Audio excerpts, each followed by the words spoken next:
Right. Hello, hello. Can you hear me? It is 5:30. I will call this meeting to order. Would you start by doing a call to order, please? Mayor Rodham, Mayor Pro Tem Perry, Here. Councilmember Caffey, Here. Councilmember Willie, Here. Councilmember Oliveris, here, Councilmember Starnes coming. He's Councilmember- here. Here, he just stepped out. Starnes. He just went to his car real quick. All right. Would you join me for the Pledge of Allegiance, followed by the invocation by Councilman? Pledge allegiance to the flag of the United States of America and to the republic for which it stands, one nation, under God, indivisible, with liberty and justice for all.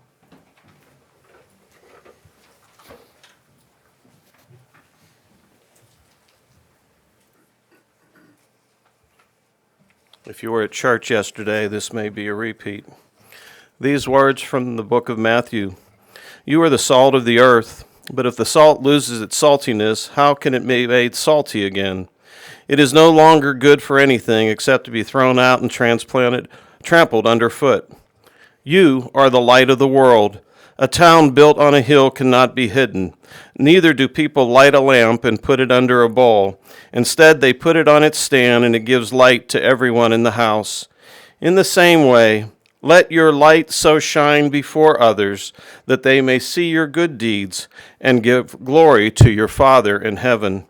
On behalf of Mayor Rodham, City Council, Manager Tim Kelty, and our city employees, I want to thank you all here tonight for being salt and light. And for those in our community who do the same, make God's good world better. Thank you, Councilman. All right, we have a few announcements, and we're in this announcement time. We're also going to take advantage of our animal control officers by the name of Alexandria Robinson. Is that right? Yes. And she is going to introduce herself and one of her lovely pets that she would love to make one of your lovely pets. So, go ahead. So my nickname's Allie, so I'm Allie Robinson, and I am the ACO for Rockdale, quite new. But I made the pet of the month Yogi. He's quite a lovable little bear of a dog, and he's actually the background on my phone because I love him so much. But he is just very curious and playful, but super affectionate. He will, if you give him a ball, he'll play with it all by himself for about an hour. So he entertains himself wonderfully, and he's just waiting to meet the right person to make them, the new family member. So meet Yogi. Hope you can go down to the shelter and meet him yourself. And he's been there since August of last year, I believe, so he's anxiously awaiting one of you all to come scoop him up. So, thank you very much. Appreciate all you do for us. All right, we have some citizens' communication, and I want to make sure you're on the right one. If you're on the green, it's for a non-agenda item. And I have Maria Flores, John Pocklis, and Niels Berry. And on an agenda item, we have Ina Faulkner? Ina Falk, Sandra Wright, and Niels Berry. And y'all are all three on agenda items, correct? All righty. The Maria Flores, if you would, step up to the mic and introduce yourself and give us your address, please. And you have, well, let me ask a question. I think there's a few of y'all that have PID stuff. Is there anybody that's representing the group, so to speak, in any shape or form? The reason I'm asking is you're allowed 3 minutes. If somebody is representing a group, larger group, I'll give somebody a little bit longer. That's why I'm trying to figure out. I mean, we're both here on the same exact. Okay, I just have I'll make mine short. Okay. It won't be long, I promise. go for it. Hello, my name is Maria Flores. I live at 414 Perry Place at the Cornerstone subdivision. We first toured the homes out there in June of 2024 and again in July of 2024. And Brian Silverberg, the salesman at DR Horton, did not provide us with any PID tax information to myself or my husband before going to closing. From my understanding, the majority of buyers in 2024 and into the beginning part of 2025 had no knowledge about this PID tax until a lot of us received the bill in December of 2025.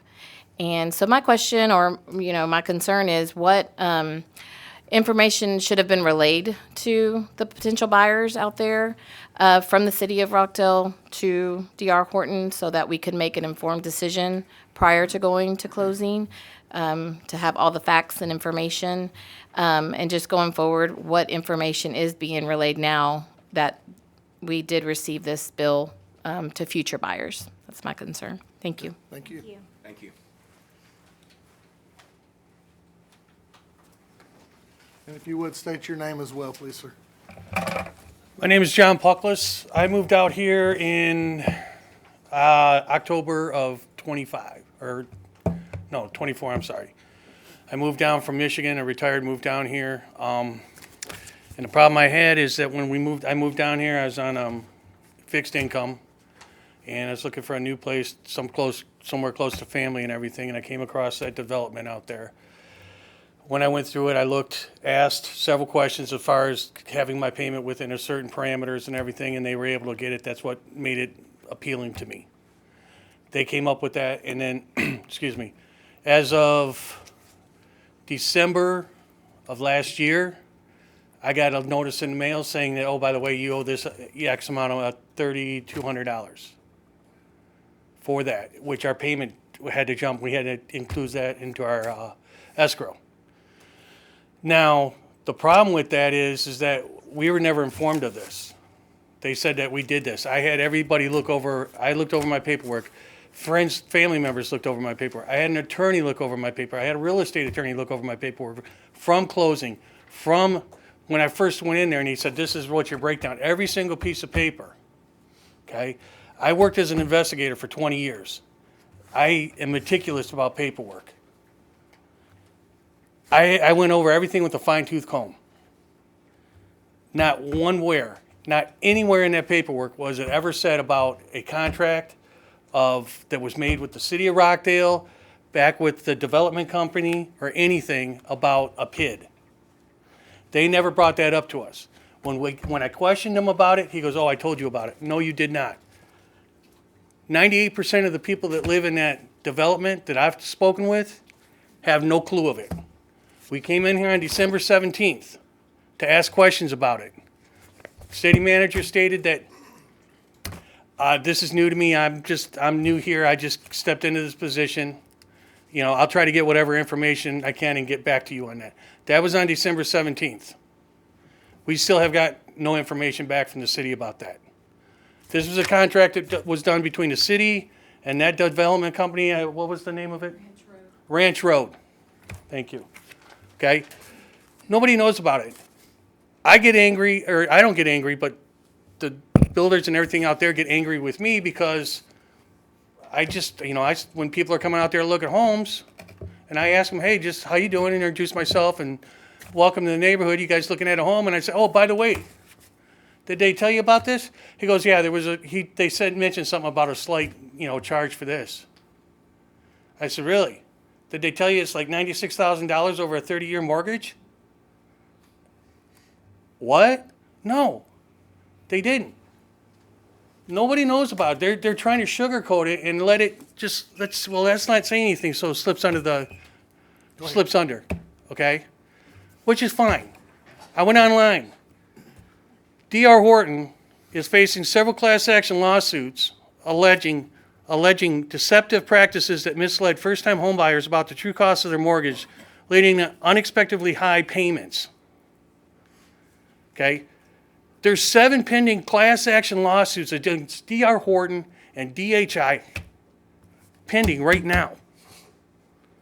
I don't know if the city of Rockdale knew that before they decided to jump in with them or what, but I've been talking to the attorney that's handling 2 of those class action lawsuits. to see if what we want to do can envelop into that. We haven't heard anything back from the city. D.R. Horton's hush hush, and they're like, Brian, he's just like, well, I told everybody. He won't even talk to any of us now. He avoids us like the plague because he knows he was wrong, which he probably wasn't. He was probably being told, you know what, sell the house. His words now, I just want to sell enough houses so I can retire and get out of here and build my house. That tells me like somebody, you know what, you're complacent, you know what's going on. I just want to do what I got to do and get out of here. Okay? That's all I got to say. Something needs to be done about it because myself, and I know everybody else, I would have never bought there. Had I known that the cost was going to be that, I would never have bought there. That's not a house that's worth $3,500 a month in a house payment. People can't afford it. In the last meeting we were here, you had a young couple here, first-time buyers. They were excited about buying a new home here. I felt for them. They're here. The mother and her baby, they're crying because they can't afford their home. They bought this home all excited about buying a new home, moving to a nice place, and now they realize we can't afford the home. What are we going to do? I think that something needs to be done. Thank you, sir. Thank you. Thank you. All right. Niels Berry, you have the mic, and you have 3 minutes, sir. Good evening. Shannon, did you get my email? Can you put it on the screen? No. You can't put this flagpole. It's rich in Rockdale history. I talked with my business manager, Zach Popovich, 18 months ago, and we were starting to plan give it to the city. They do what they want with it. It was during Barbara's administration. I couldn't get her to reply to my email, so it kind of just sitting there smoldering. I was hoping that I could put this back in high gear. So maybe I'll talk about it, or see what most people think about it. But short history is it went from Fort Hood down here to this bar. From there, it belonged to 4895. And somebody's got it, and I got it out of the dumpster and refurbished it. And quite a few people from Alcoa have wanted it, but I'd rather see it go to the city because it's rich with 70 some odd years of history.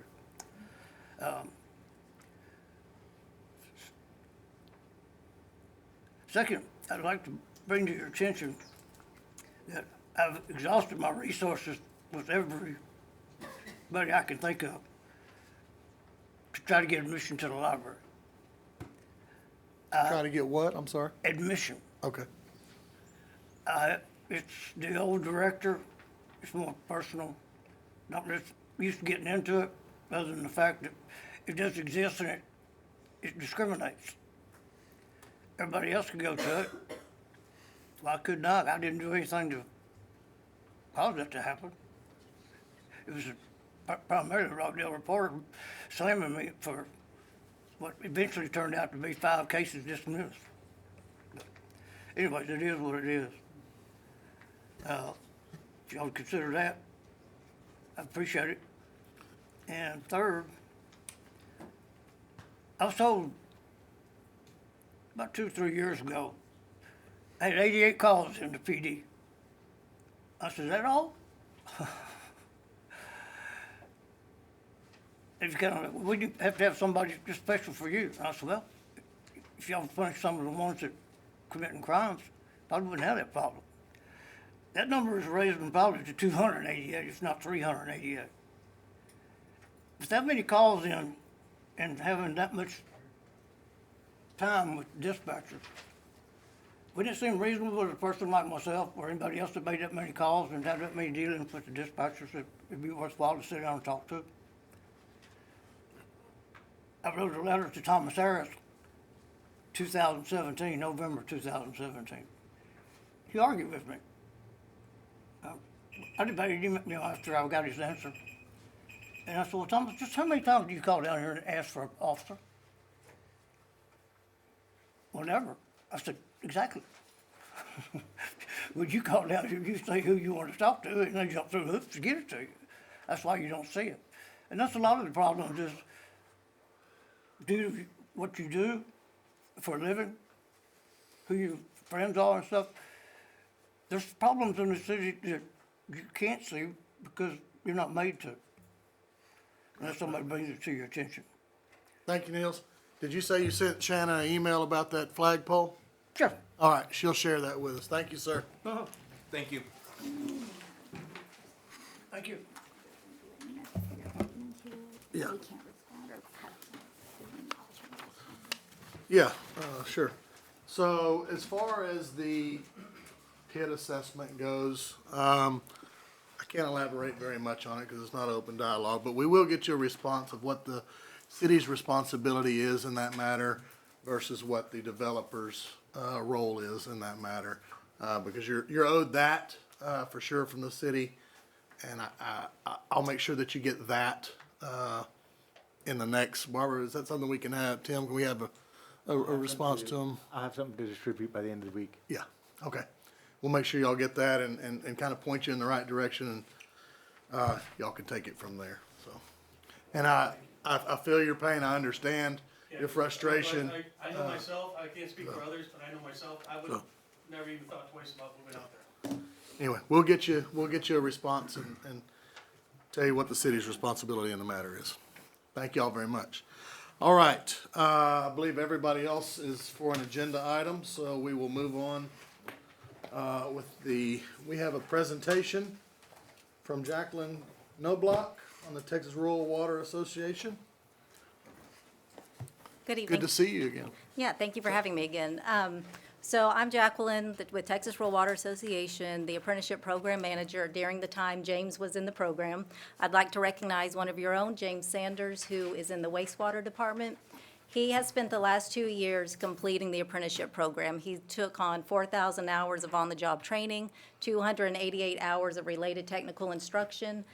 Gerald was instrumental in all that, and so I wanted to recognize him for completing the program. So he has a certificate from the Department of Labor.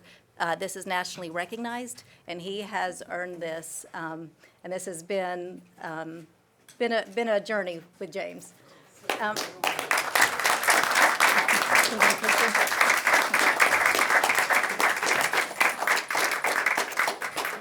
James completed this in December, and I'm just now getting out here. So he has his plaque to take along with that. And I would like to recognize City of Rockdale, Mr. Brunson, for your support in this program has been valuable. This is a statewide initiative along with a national initiative to add more structured training for our operators out in the field to serve our communities. So thank you. I'd like to present this to the city. Y'all come up here and let's get a picture. Hey, Gerald, when you go up there, I'd like to get a picture of y'all.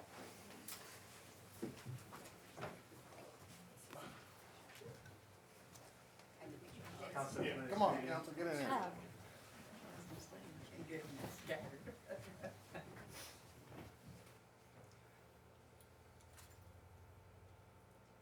One, two, three. James, we'd like to congratulate you as well again.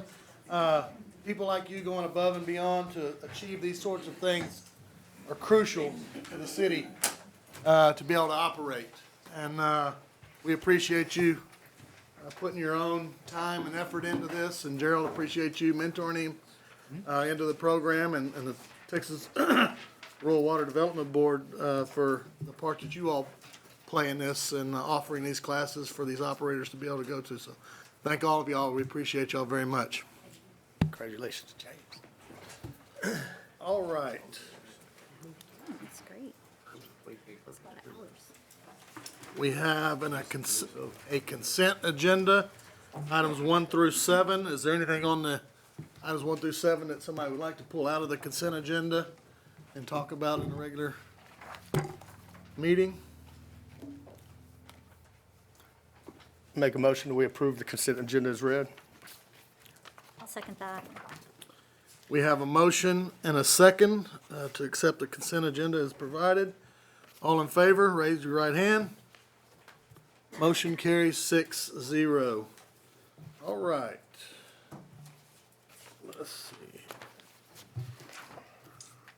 Mayor Pro Tem?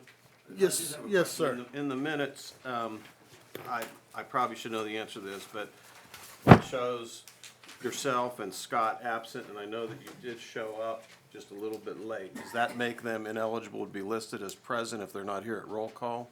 That was the previous, wasn't it? No, this was last. Last year, last meeting, he was not. I can fix that. You can count me here, or count me absent, it doesn't make any difference. All right. Regular agenda meeting, consider and take any necessary action approving the second reading of an ordinance approving the petition for annexation of property located at 600 block of North FM 908, property ID 17534, Rockdale, Texas. Mr. Kelty? So the MDD had purchased this 100-acre tract back in October, intending to develop it as an industrial park. They are currently working with a developer partner on the project. They are planning for the extension of utilities to this piece of property, and they have submitted a petition for annexation. That's what this first ordinance is in regard to. At the last meeting, we had a public hearing, and there were a number of residents that lived in the area around the piece of property that's being annexed, that lived out there that were in opposition to it. But this would be the second reading for this that would actually affect the annexation. And if I understood correctly from the last meeting, it was requested that prior to this reading, second reading, that a town hall would be held, and that was held last Monday at the MDD. And I will tell you, I attended, and the people that spoke, we heard you, the MDD heard you, and everything that was brought to our attention for consideration will be considered as they move forward. And I think most of the concerns that they raised were in regard to the zoning question, which is the next ordinance on the agenda. So nothing has changed from the first reading to the second reading, is that correct? That's correct. This is on the annexation. Okay.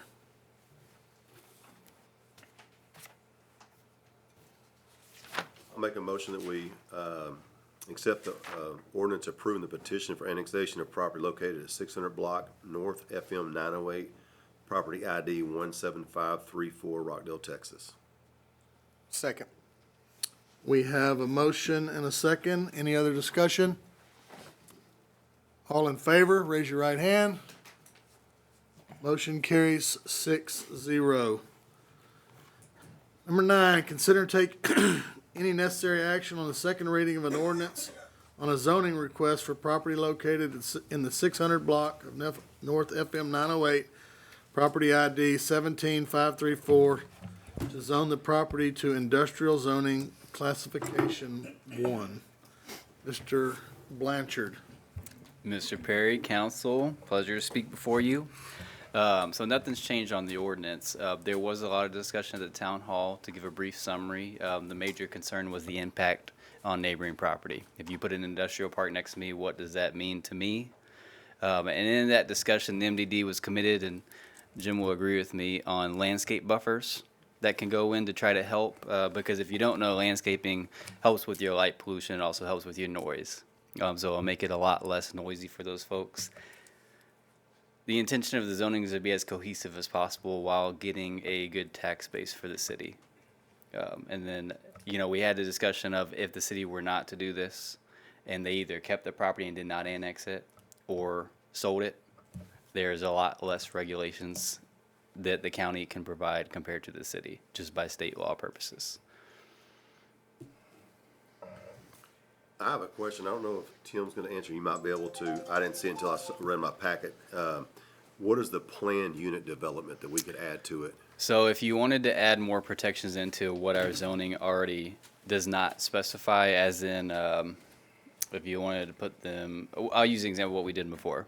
When you adopted an ordinance regarding boat and RV storage, and your concern was the appeal along a highway, you actually required for someone to come in with the planned unit development where they would have decorative fencing or site barrier fencing. That's an element of planned unit development. You can request that they put even more landscaping than what we would typically require. You can specify, it can go as long as you would want it to go, which So is if just we add additional that today, standards. do we have to specify what that is, or we say we want to plan unit development and then add that later, what that means? You specify what it is, because the way a planned unit development works is anything that you specify is its own ordinance for that property, and then anything else that you don't say reverts back to the ordinance as is. Just to make sure I understand what Councilman Caffey is asking, if you don't do it now, whether it is the type of business, what they're doing, you can't do it later. Right, unless they put in another rezone request. That's right, because this is your last stab at it. This is the second reading of the ordinance, so this would be the time if there were any parameters that you were to put in, you would specify them. And if you do not specify it, so if you don't specify any parking requirements, we already have a standard. They're just going to use that standard instead of a special standard. As a minimum. Right. So So the- we already have a landscaping standard if that's a concern. We have parking requirements, There are lighting requirements. lighting requirements, building And- code requirements. And the way zoning works, so they're in the industrial zone, this would be designated as the zoning. There are certain things listed throughout that zoning that are allowable. Anything that's not listed is not allowable. Right. And so if you wanted to exclude, if you wanted to add to that and say, we include everything on that list that's allowable, except, and then you can make exceptions to that you would say we don't want, what were some of the things that the MD Harsh chemical you know, related plants. plants. Large chemical-related manufacturing or petrochemical manufacturing. Were there other things, Jim, that the MDD said that they did not want out there?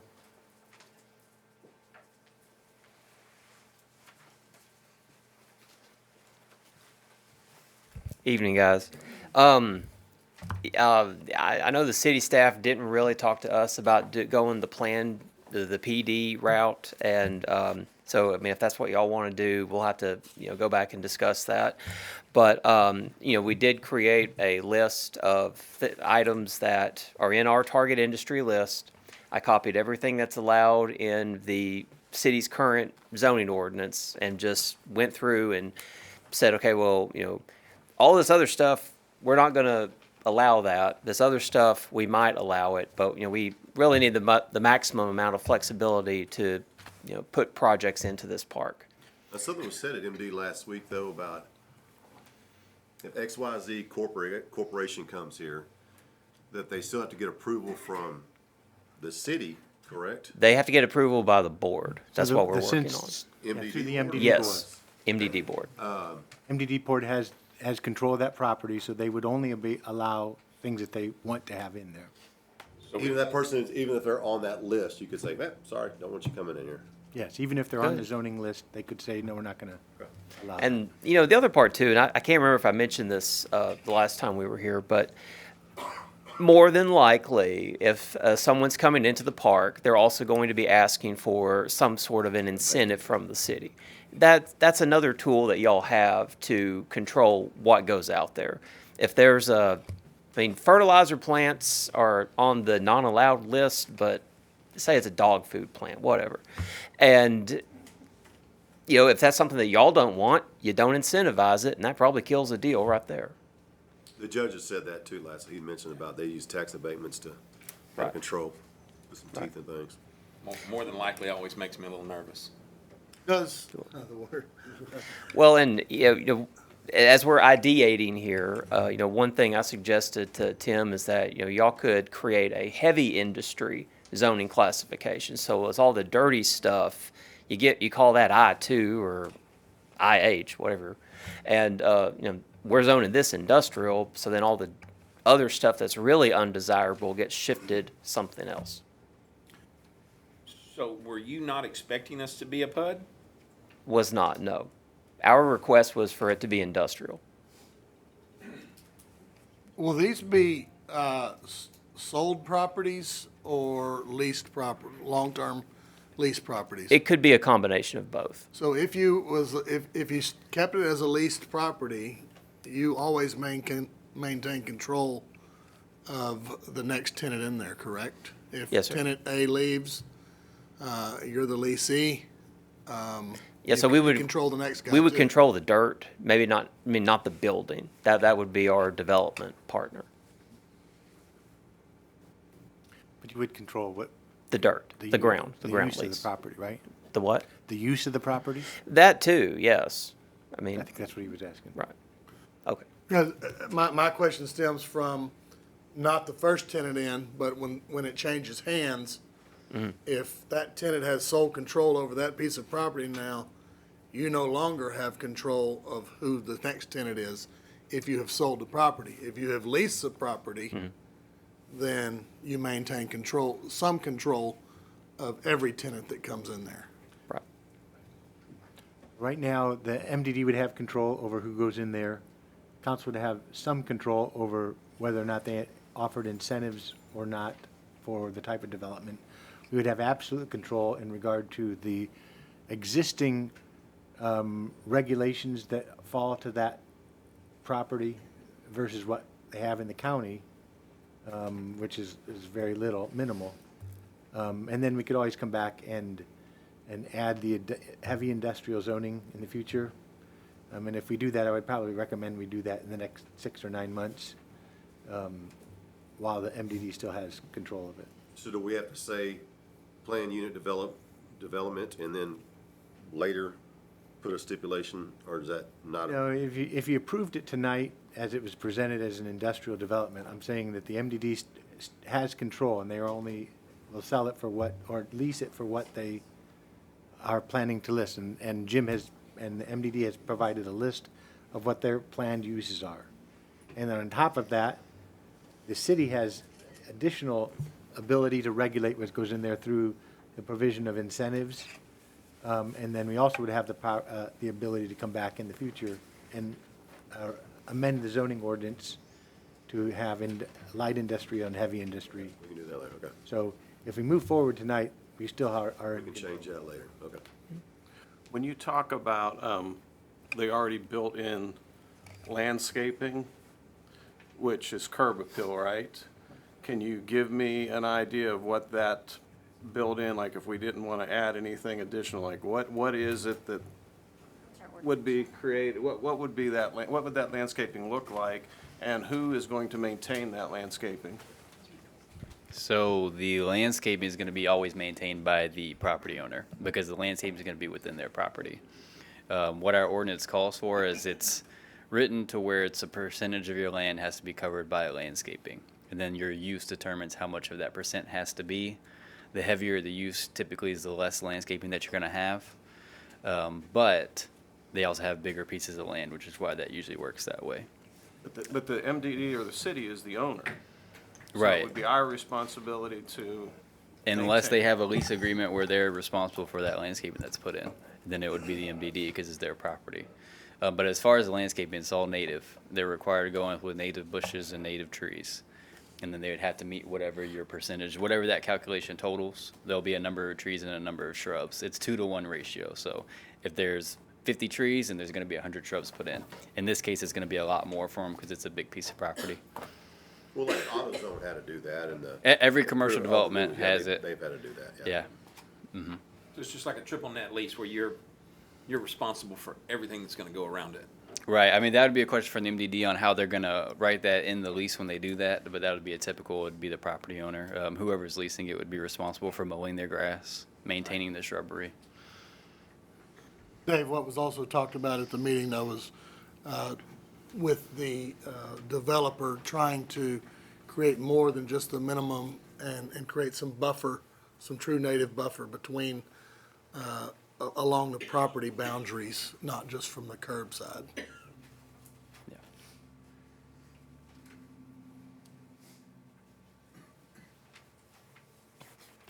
Anything else? So I was gonna say, if you wanted to add that buffer zone in your language, you could adopt the ordinance with the condition of a language converting it to a PD with specific amount of buffer to it, double the amount of landscaping buffer along the Common property lines. the common property lines or along the property line that fronts, what's the highway? 908. Yeah. 908. That's already in the ordinance. They have to put 50% of their landscaping in front of their building. But if you want to include buffer zones, that would be a planned unit development. If I can ask, what else comes with choosing it to be a planned unit development other than, choosing these buffers? What else comes with that decision? Well, it can be as wide as you want it to be, and I know that's not a great answer, but that's how planned unit development works. It is really a negotiation tool to work with the developer to get the developer, usually they'll claim something, I'll use the example of parking again. If they want to have a little bit less parking requirements, the city will say, okay, we'll give you this as long as you give us more landscaping. It's a give and take, is how a planned unit development typically works. Or if they need financing assistance, then they'll request a planned unit development where the city will tell them, well, we want a nicer development if we're going to give you this. In this case, we're kind of negotiating with ourselves. Right. Right, that's kind of the way I feel. Also, will every one of these have to come to planning and zoning? Once y'all have the property to break the property up into smaller pieces, it doesn't have to come back to planning and zoning? Depends the lot size, because if you split lots to anything greater than 5 acres, it does not take plating approval from the city. But if they're smaller lot sizes, then yes, it will. Because that would be another avenue, another buffer, to make sure we get the buffer. I think the buffer was mainly on, if I remember correctly, the north side, the house which you have the power line there already. So there's a very, I know this already picture woods doesn't do there. it justice, but there is a very small sliver that runs along the northern boundary line that's all trees. And this is between the electrical easement and the property line. So unless something just happens, I mean, it's such a very small width that you can't really do anything with it. It's almost wasted land. Like 10, I'm not going to guess. okay. So, yeah, I don't really see us doing anything along that northern line. It just almost doesn't make sense. On the southern part, the part closest to the left-hand side on that picture, the engineers have determined that about 6 acres of that part is going to be detention. So nothing's going to go there anyway. But, we haven't finalized the selection of our developer yet. And the way that we're doing this is we're picking the developer first, and then we're working with them to create a conceptual master plan of how the property is going to get laid out to comply with the city's zoning ordinance, but also to try to maximize how much value we can get out of that. And so we'll do whatever y'all say, but picking some arbitrary number for a buffer zone is going to eat up land that otherwise is going to be producing income for everybody. Too.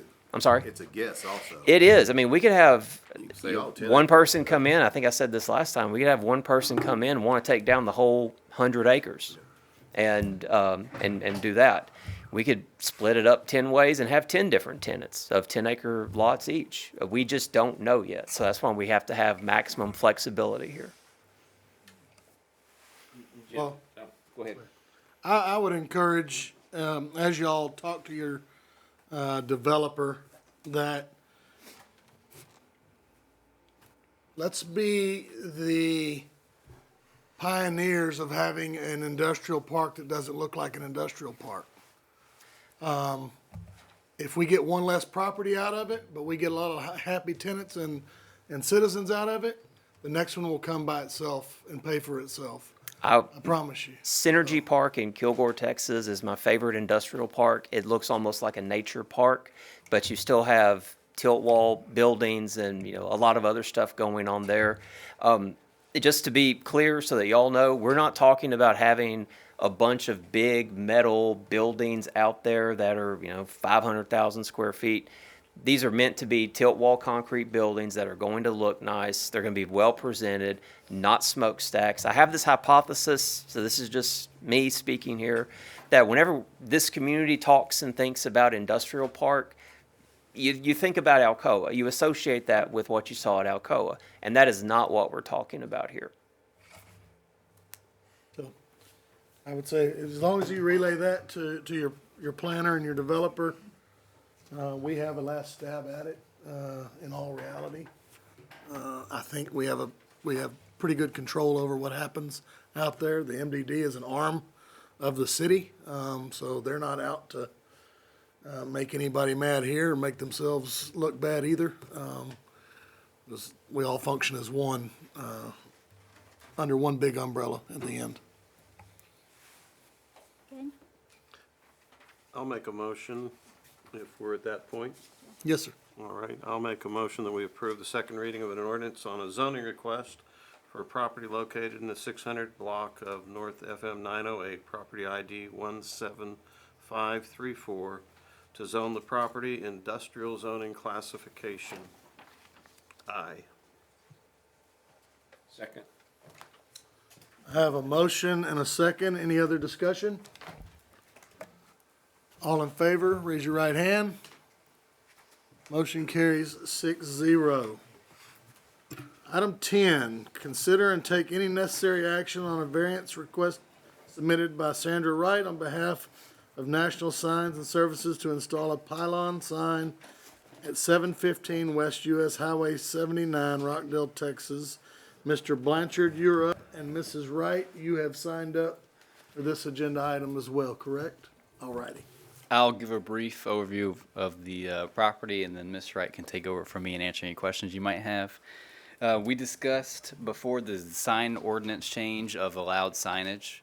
As you can see, there is a pylon sign here that traditionally would have been allowed in the past, but significant time has passed. The ordinance was revised, and then they sent plans in probably about a month ago now, and I informed them that this sign would no longer be allowed. They chose to request a variance. By state law, I have to recommend that it would not be allowed just because it's a self-imposed hardship. They're choosing to do the sign instead of meeting your new sign ordinance. But council can approve it if they find it necessary. There's currently not a sign like this there though, right? It's a smaller one, is that correct? No, there is not a sign It's just there on the now. building, isn't it? Go ahead. I think it's just on the building. Okay. Step to the mic. So, I'll have a couple of questions. So you're wanting to put this sign, perpendicular to Highway 79 out at the road, out closer to 79, than the actual station is that correct? Where are we wanting to put this? So because of that waterway that's kind of through there, we're asking for it to be, and I have a example of the site plan. Is there a way to view that?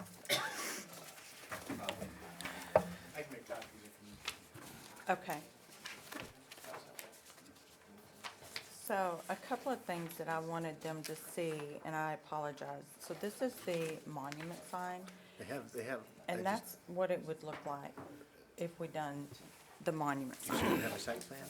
I do. This is with the pole sign, and then,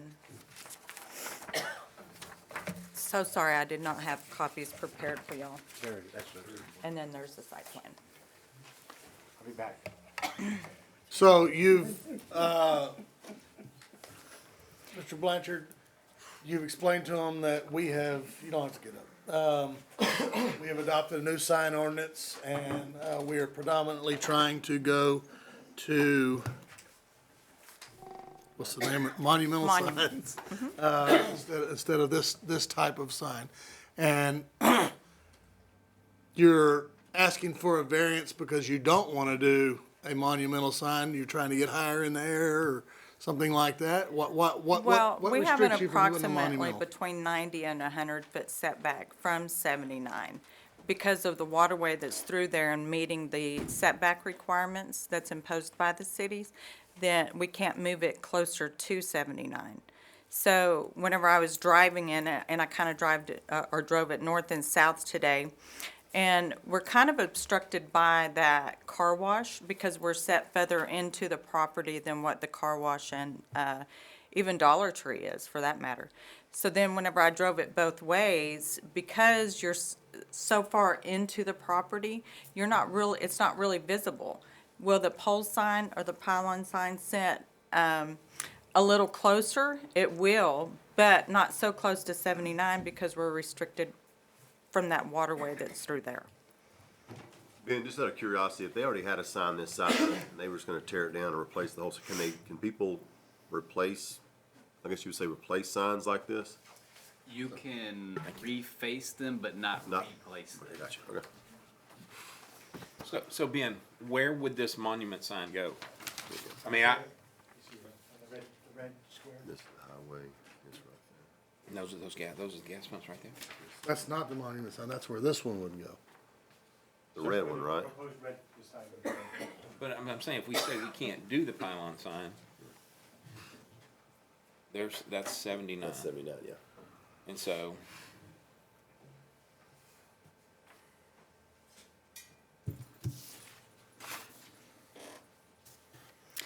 So, as he said, I started this process on this project 2 years ago. And when Ben and I first spoke, or Mr. Blanchard and I first spoke, the pylon sign was allowed. 2 years into it, I submit my application, and he said, oh, a few months ago, we had a sign ordinance change and no longer allowed. So, I don't do enough business here in Rockdale that I would have known. Even my client, which is Murphy USA, said, how come you didn't know this? Well, I work with a lot of municipalities, and I don't typically go through ordinance changes, but in this instance, we did go through one. But, so, I was driving this, and it says the speed limit out there is 55 mile an hour. So on the monument sign, I'm not sure if he gave y'all that example, we are somewhere around a 28-inch module. So you have maybe a 250, 300 foot prior to getting to that turn in there, visibility. With the pylon sign, which is what we're requesting, those have 48-inch modules, and you can see it on my diagram up there. And you have approximately 600 feet to stop in that 55 mile an hour zone. what was the 2-year process? Murphy. I mean, that's just solely, they didn't, Well, so. I mean, I know that 2 years is about the time they separated from Walmart, correct? No, well, they've really never been a part of Walmart. They've been their own entity. People think they are a part of Walmart, but, so Murphy went through a huge in-house, like all of their upper management changed. They no longer wanted to do sites like this. The new gentleman that's in charge now no longer wants to do sites like this. He just wants to do minor improvements. This one was already on the agenda, so we're kind of pushing it forward. And then now, I mean, it's so far along in the process, honestly, even if you go around the canopy's already been fabricated. The placement, the electrical, everything's already been put in place.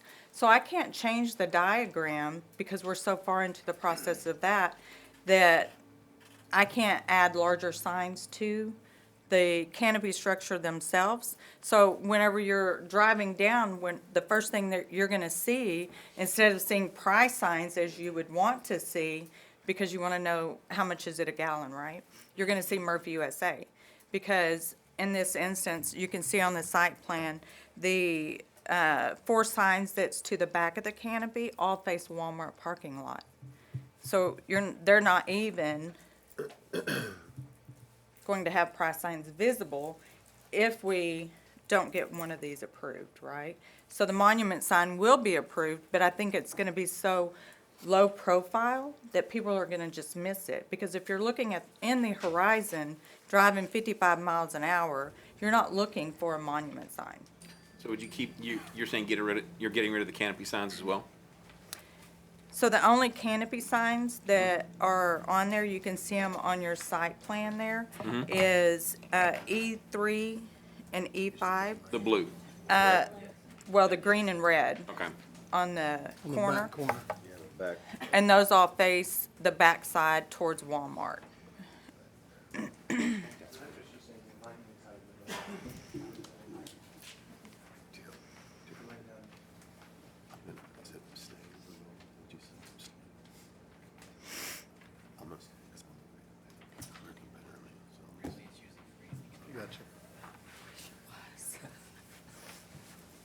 Maybe it's just me standing up. This is what she is saying a monument sign would look like, is that correct? That is correct. Now, Now, could a monument sign be put on a pedestal and elevated? That is. So the restriction from the city is our maximum overall height is 8 foot. So I kind of done that in relation to the pump toppers that you see there are typically around 8 foot. We're a little closer inset, so that's the general idea of what the monument sign is going to look like. And that gives you an idea of just past, what is that that's right there? It's got like a sewer lid, it's some, there's like a water spillway through there. They've got their big rock. Do you know It's the what that is? drainage coming under the road. Yeah. So this sign that requires various, is how tall? This one that we're proposing, let me just have a look here, is 30 foot overall height. So council would also have the ability to approve a variance, still with a monument, requiring a monument sign, but to raise the 8 foot to say 16 feet or 20 On the feet. monument, Yeah, on a monument sign, so they could put a pedestal below the sign that they're proposing to put in that would elevate the height, but still not be a pole sign, freestanding pole sign. Or we can lower this. As you see, I've got a secondary set of poles there. So I'm not opposed to lowering that to say 20 foot overall height. Well.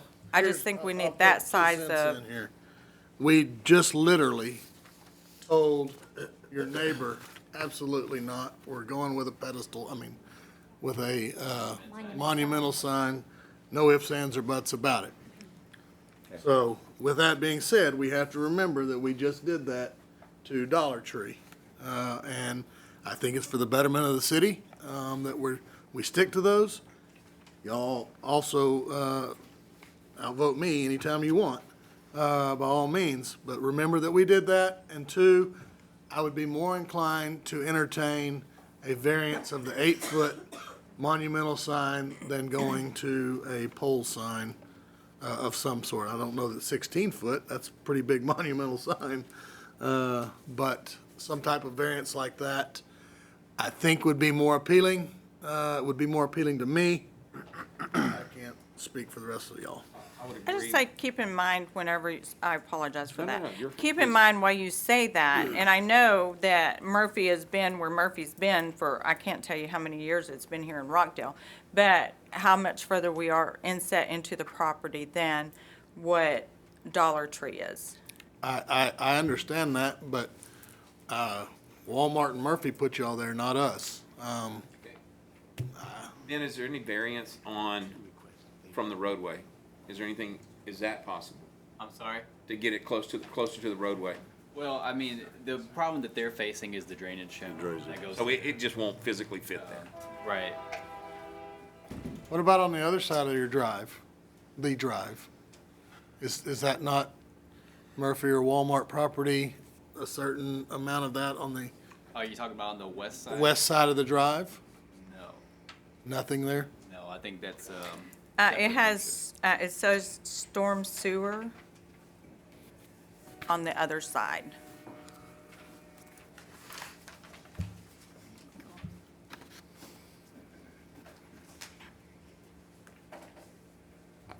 I would have to agree with Mayor Pro Tem Perry that I would be more inclined to look at an 8-foot sign than even 20 foot. I mean, I think the difference in 20 foot and 30 foot, we're getting pretty close to the same. I mean,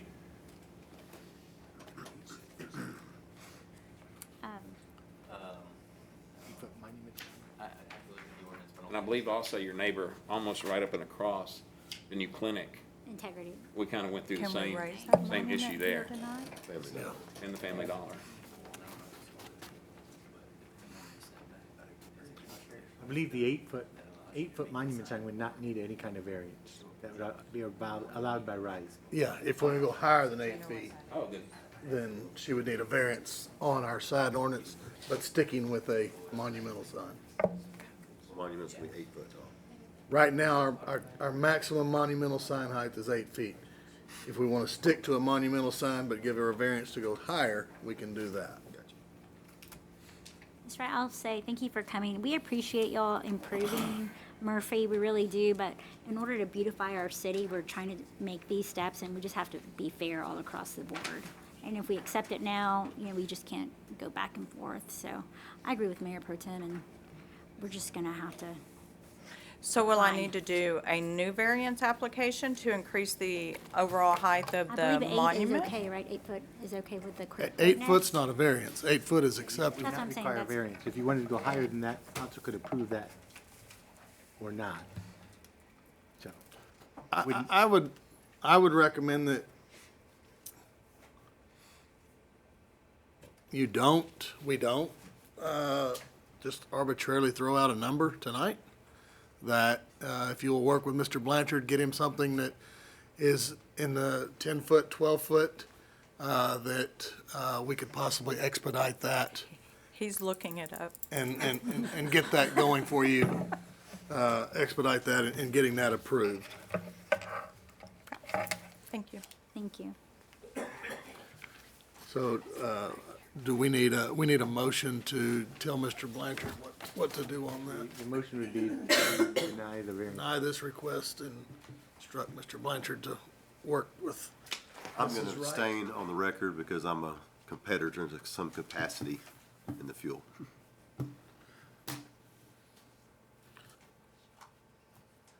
Can we still ask one more question? Sure. Are you associated with the store in Temple too? Temple on 31st Street? Well, yes. What is the signage there? Because I don't see any sign on that one.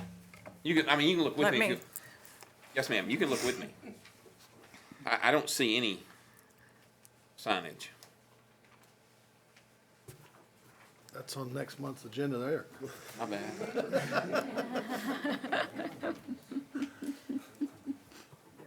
Lynn, my opinion is, to avoid this coming up in a month or two, if 8 foot is allowed with current standards, I don't want to come back and have to talk about a variance of 10 foot or 12 foot, because I'm going to be equally opposed to that myself. I think we try to keep it to a standard.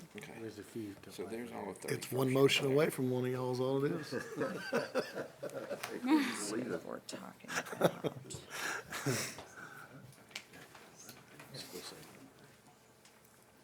Is this where we're talking about? Yeah, 31st Street. And I was just telling Councilman Melton, there is a fee to apply for a variance. So if the council is not inclined to approve it, They, Yeah, they're we in the don't want- process we- of changing brands. we as don't wanna well, encourage going her to from do the that and let's scrolly shoot it gas down. sign to the LED sign, which is here. And they're doing a 30-foot. I'm gonna steal your spot, Earl. Yes. Okay. Just to give council information, just so you know what we're looking at. We put in the ordinance that if you set back really far from something, that you can get a ratio to make your sign larger, square footage and height-wise. I imagine they meet the maximum, so this is what they would be allowed to do. With their The monument maximum sign. setback. They have the maximum setback, and so they would be able to have a 100 square foot sign with just the surface area, which is just the sign message as itself, and then the gross surface area that surrounds it would be 130 square foot, and then they can go up to 12 foot in height.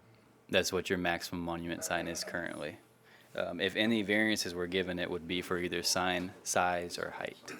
So that's allowable now. That's allowable now. Because of her setback. Yeah. I would say that we stick to that and let her work with Ben on that. Ben, I missed what you said, sorry. So, with the maximum setback, you're allowed a 12-foot tall sign, 100 square foot of sign surface area, and 130 square foot total of the whole sign. 130, okay. That's with no variance. That's no variance, that's what's No allowed variance. already. Well, it's better than what we initially thought at 8 foot. yeah. So, I'll get something to you. Okay. Thank you. Somebody make a motion, we take no action on that? I'll make a motion, we take no action on agenda item 10, a request for variance requests submitted by Sandra Wright on behalf of National Signs and Service. Second. Got a motion and a second, all in favor? Raise your right hand. Motion carries 5 with 1 abstaining. Councilman Caffey abstaining. Let's see here. All right, number 11, consider and take any necessary action on the appointment to the Rockdale Homecoming Association. Mr. Kelty. So the Rockdale Homecoming Association plans and organizes the Rockdale Homecoming event that's held every year. And I was mistaken, I said in September. It's actually in July, is that right? June. June. So please correct that in your memo. But their bylaws dictate that they have a representative of the city council appointed to this, appointed by the city council to serve on their board. And Deborah Curry, their board president, has reached out to Councilwoman Esme about, and asked her if she would be willing to serve in the capacity, and she has agreed if the rest of the council, if you appoint her, so. I'd like to make the motion on this one. She volunteers me for everything. I'll make a motion.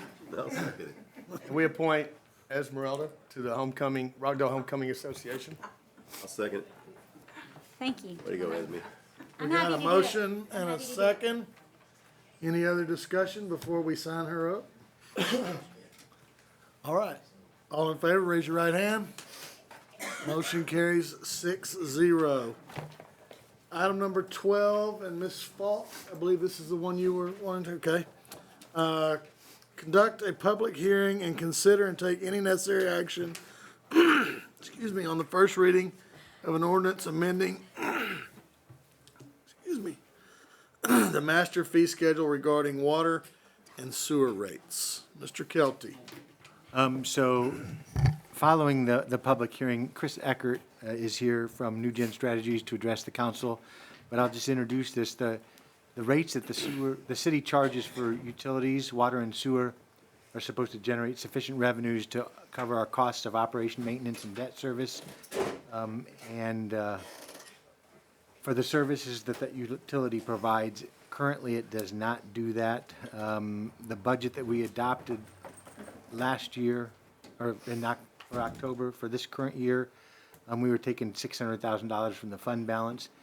Now, we did amend that budget. We cut $323,000 from the budget, and we're not transferring the $600,000 from general fund, or from the enterprise fund balance, but we are transferring about $400,000 from the enterprise fund debt service fund balance, because it was carrying an excessive fund balance. By doing that, we're actually able to add to the reserve fund about $100,000. But that still leaves us well below the 105-day reserve required by policy. And so, as we were looking forward, and you'll see in their presentation, we will continue. That transfer that we're making this year is a one-time deal because of the fact that once we've transferred that money from that debt service fund balance, it's not there to transfer again next year. That fund balance had built up over a number of years in the debt service reserve, enterprise debt service fund. But the city's been pretty aggressive in the last few years, 2 or 3 years, in addressing some improvements. I think that the system had been pretty well neglected for a couple of decades and gotten into a situation where we had to make some significant investments. We have been successful in getting a lot of grant funds for the project, but those grant funds have required match generally. And then in addition to that, we've been doing some projects like the relocation of the water line, or excuse me, the sewer line on 908, largely with enterprise funds, in addition to some ARPA money that we used, but a lot of that's been CIP funds that we've set aside for those projects. Those needs are going to continue, and Mr. Brunson has identified a list of some small projects, or projects that were not necessarily small, some actually pretty significant ones that are going to be upcoming. So with that being said, they are recommending a 12% increase to residential rates structured through combination of base rate plus some volumetric rate increases. And then currently, the city generally uses the same volumetric charge for commercial customers, which is very unique, as far as I've never seen that before, where you have the same rate for residential and commercial customers. Typically, commercial customers pay at a higher rate, and so he has worked that in, and what he is actually proposing is an 18% increase to commercial rates, and then some additional smaller increases totaling 10% over the next couple of years. And how is this stepped? How many years? So the residential is just a single One time? one time, and then that rate stays flat, and we're good into the future, and we'll see additional revenue as time goes by, because as we add more customers through new development, that will help us as well. So We had a rate increase back in '23. we had a rate increase back in 2023 was the last rate increase, and they had actually New Gen had come in and done a rate study. I think it was in 2020. Yes, sir. 2020. 2020, and had made some recommendations back then, and the city stepped those in over a couple of years. But even today, with the rate increase that we did in last rate increase in 2023, we have not raised the rates to the level that they had recommended at that point, either for volumetric or base rates. And he'll talk more about that, I think. But there's one other piece of information that I got today, and I just got this letter today from the Texas Water Development Board, that we are out of compliance with our rate structures because of the fact that we're supposed to be generating sufficient revenue to generate 110%, and I think he'll be able to explain that a little bit clearer, of our, in the debt service area. So that's another reason why this potential rate increase is important. But they've done all of the calculations, determine the rate structure needed to generate the revenue that's needed for the utility. And, I guess I'll stop there, and if you want to call the public, anybody from the public that wants to. Ms. Falk, you can, you're welcome to go now, or you can let the gentleman back there with that fine haircut go first if you would like. Whichever you'll let him go, all right. Well, good evening, members of the council. Chris Eckert with New Gen Strategies. Pleasure to be with you again tonight. I don't know, do we have the presentation by chance? Okay, perfect. So I did want to very briefly go back through the presentation that I gave on January 12th. I know some of you may not have been here that night, so just want to hit some highlights on that, and then also address some of the questions that some of the council members had at that meeting and after that evening. So I will remind you again, as we are looking at the water and sewer utility, we are looking at an enterprise fund. We are looking at a business-type activity of government. So as I mentioned back in January, we want to make sure that our business is revenue sufficient. We're generating enough revenue to match our expenses. We have to watch out for our reserve position, have to make sure we're planning and maintaining adequate reserves. And again, we're reinvesting in our system, which is driving a lot of these increases. Again, the system was rather dated, had been not fully, it's been out of sight, out of mind, shall we say. So there had not been adequate maintenance on the system, which of course led to the red water issues that everybody is familiar with. So again, the city has done a lot of work on the system, and that work is continuing, and that is what is driving these costs up.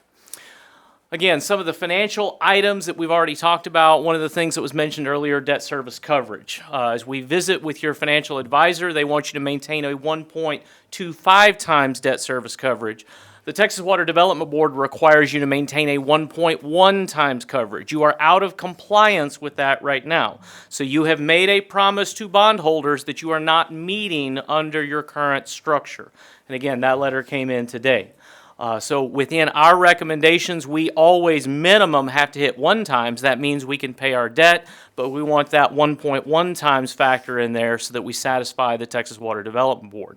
Reserve position, you have a policy of maintaining 105 days reserve.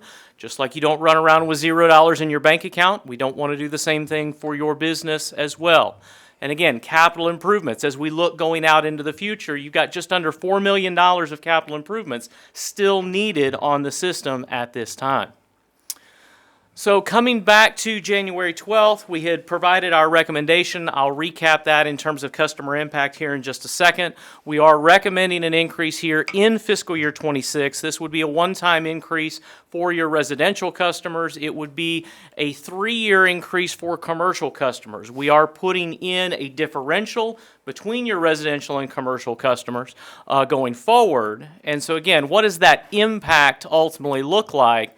This is the residential impact. Right now, 5,100 gallons of water, 3,600 gallons of sewer. That's the average customer over the course of a year. 111.71 is that bill right now. Our recommendation is to take that to 125.99. Based on our projections, based on what we know today, this is a one-time increase that will serve you into the future. We are not projecting future increases at this time. I would note, though, that is based on what we know today. If we get into a situation where there are more capital improvements required, if inflation is greater than what we have built into our forecast, increases may be needed. But right now, we're not seeing that into the future at this time. So a couple of questions that I wanted to address for you this evening. There were some questions made at the council meeting. There was also some follow-up emails that were circulated about our analysis, and that's really where I want to start tonight. There was an assertion that our rate study did not correctly apply commercial sewer billing. So I do want to address that up front. We did recognize and we understand how the city is billing commercial sewer customers. You bill commercial sewer based on all water use. We recognize that. Our numbers reflect that within our analysis. When I made the presentation last time, you will note that on the commercial slide, there was a different amount of water than sewer. We assumed 11,200 gallons water. We assumed, I believe it was 6,600 gallons sewer. That was just our reflection of an average customer in how we interpreted the data. The reason we interpreted the data that way is on the water side, you split out commercial and multifamily separate. Whereas on the sewer side, you keep commercial and multifamily together in one classification. When we struck our average on the water side, we did not fully incorporate multifamily in that presentation. We have gone back, we've verified our numbers, our analysis is correct. This was simply an issue with how we presented the data to you back in January. So again, we've double checked, we have accurately reflected how you bill sewer service. And again, we did provide a memo that kind of outlines all that. Happy to answer any questions you may have on that, but I did want to assure the council that we have accurately reflected how you're billing for commercial sewer service. The next question that was provided to us was, how has the city's water and wastewater bills changed over time compared to nearby cities? Again, we've provided a more detailed analysis. I'll get to that here on the next slide. But I will tell you, even when you look at the national averages right now, national averages, national benchmarks are running about 3.6 to 4.5% annual increases right now. You are running above that. With the increase, not this increase, but through the increases today, prior to this increase, you're running at about 7.8%. So you are running ahead of national averages. Why is that? That's because of your capital program. That's because of the attention you've paid to your system and the investment and the work you are doing on your system, both in terms of operations and maintenance as well as capital improvements. And so the chart that you see on the screen here, we went back and compared what each of these cities was charging in 2019 to what they are charging today in 2026, and we calculated that average annual growth rate. The only one higher than you right now is the city of Pflugerville. That's a reflection of their capital program. They have been going through and making some massive capacity improvements on their system, but you can see how that compares. But again, anytime you're looking at a comparison like this, this is not apples to apples.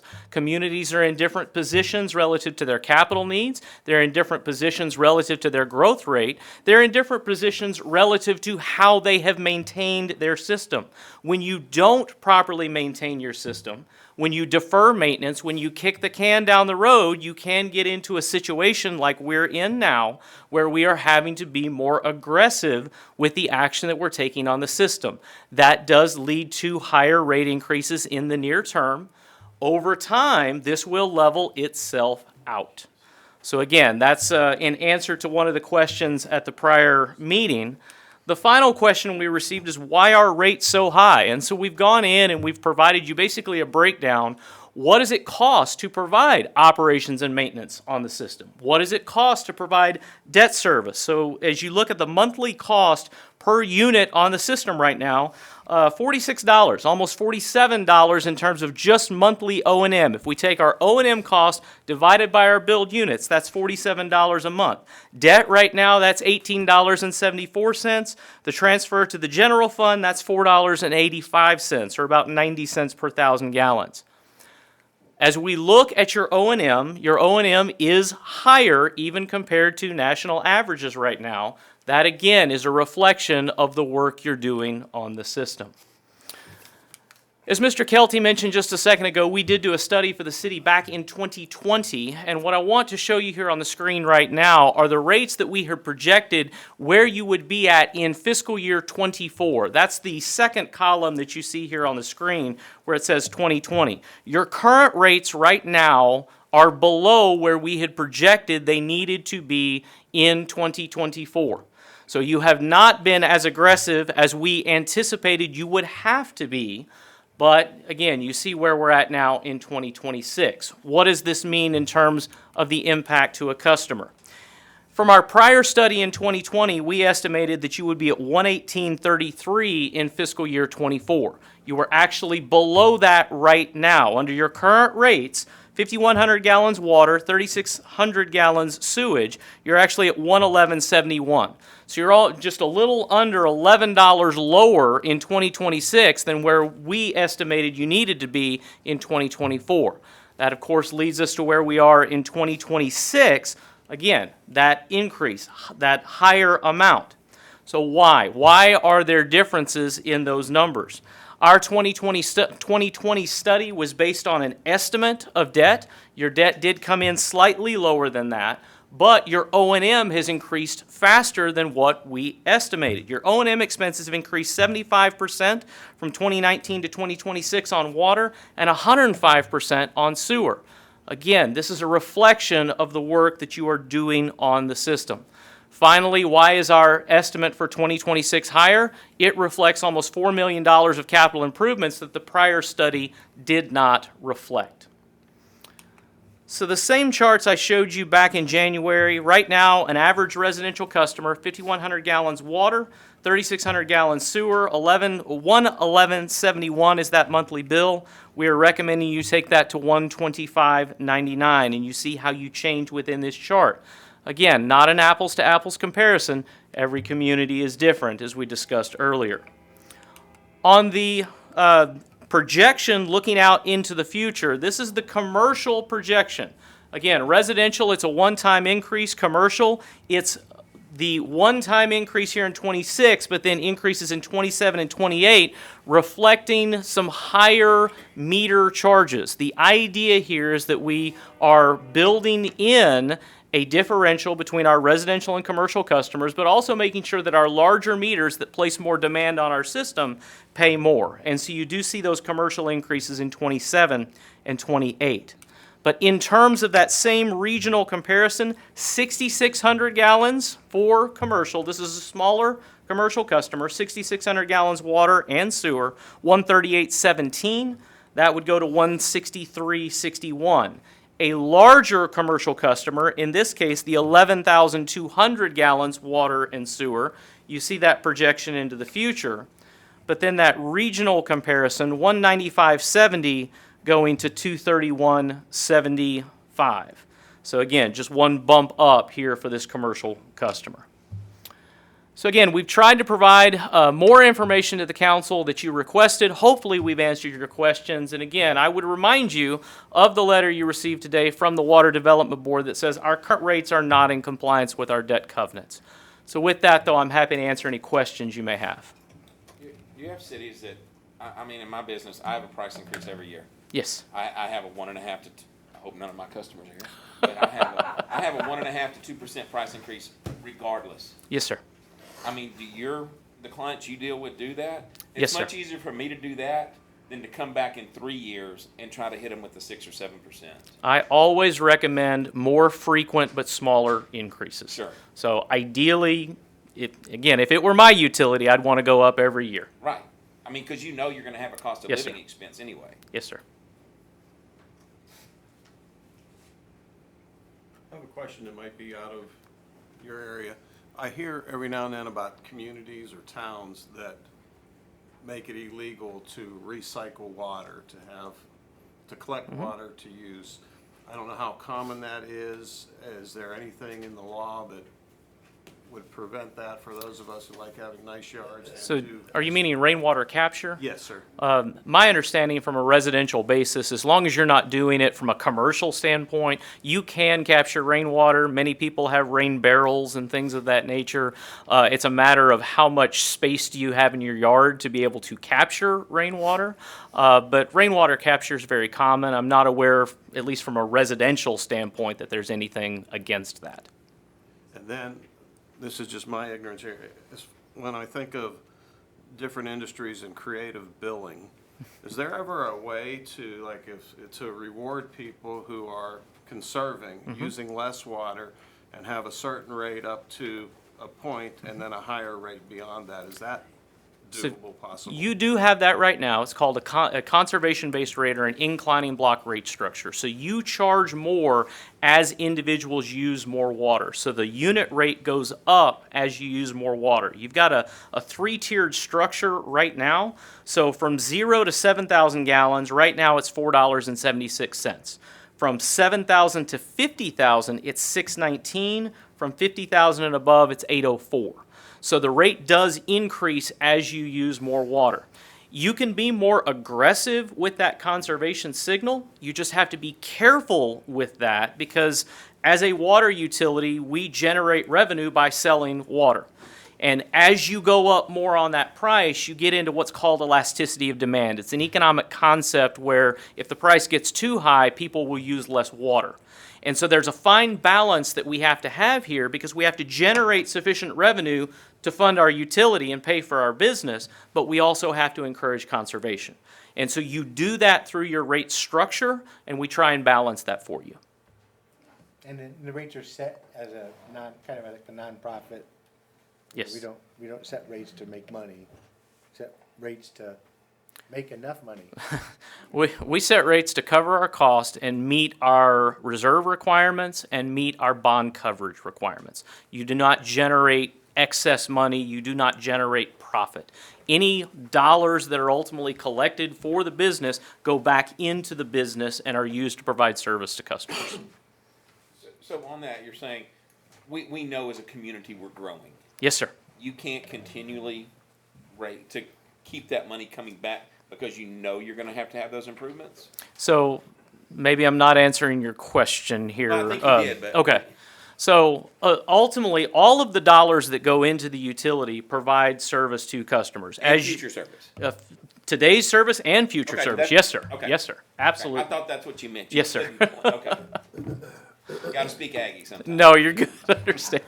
And you also have a situation where if we actually grew and say we got an industrial customer that needed 200,000 gallons of water a day, which is not unheard of. That's where I'm kind of going with that So if question. that happens, then we would actually be able to generate more revenue than we needed. Then we could actually come in and lower Okay. rates across the board. That's where I was kind of circling to, since we already discussed earlier. Right, so if we have. That area. I would just be cautious on lowering rates. Oh, no, So I've been doing this. I'm 24 years now, and I've lowered rates one time. So it's not a frequent occurrence. If you have a lot of growth and you don't have capital investment required, Right. then it's a different situation. I mean, I think you have so many towns this size from here, and even in Milam County, that let it go, and then all of a sudden, the whole engine doesn't work anymore. That's You know, correct. You didn't That's just correct. change the oil. You didn't do. It just sat there. Well, and again, when you Add that to yeah. the fact that the city is growing. Absolutely. Absolutely. Yeah, and water and wastewater is out of sight, out of mind. We don't think about it until water doesn't come out of the faucet or the wastewater doesn't go anywhere when we flush the toilet. That's just the nature of the business, And as we're unfortunately. talking water, that That's the new oil. You know, Yes, I sir. mean, people are talking more about water rights than they are sometimes mineral rights. Yes, It's sir. wild. Okay, thank you. On the commercial side, it's 3 year, 18% spread out over 3 years? Yes, sir. Equal, It's not equal. There's a higher increase initially to match what we're doing on residential, and then there's some smaller increases in 27 and 28 to get us fully to that point where we have that desired differential between residential and commercial. do we currently have a different rate for irrigation meters, or they don't pay sewer on that? They do not pay sewer on that, On an irrigation on an meter? irrigation meter. That's And correct. primarily just because that water doesn't go through the sewer utility. Right. And you only have about 30 irrigation accounts right now. Really? Yes, sir. Well, but people, because of the fact that we have the winter averaging, people get advantage of that, you know, because they typically, your usage of water increases during the summer because of irrigation and washing cars and stuff like that, that water doesn't go through the utility. But people know that, and they kind of work that game because they conserve water as greatly as they can during the winter averaging months, so that lowers their sewer bill in the summer, which is the way it's designed to work. Do you know what percent, it was probably on one of your slides, you recommended in 2020 to go up 10%? What did we go up? So I don't have the percentage. I can tell you that where we had you in 2024 was 118.33 for the average customer. That was where we had you in 2024. Excuse me. We had you at 118.33 in 2024. Where you are right now is 111.71.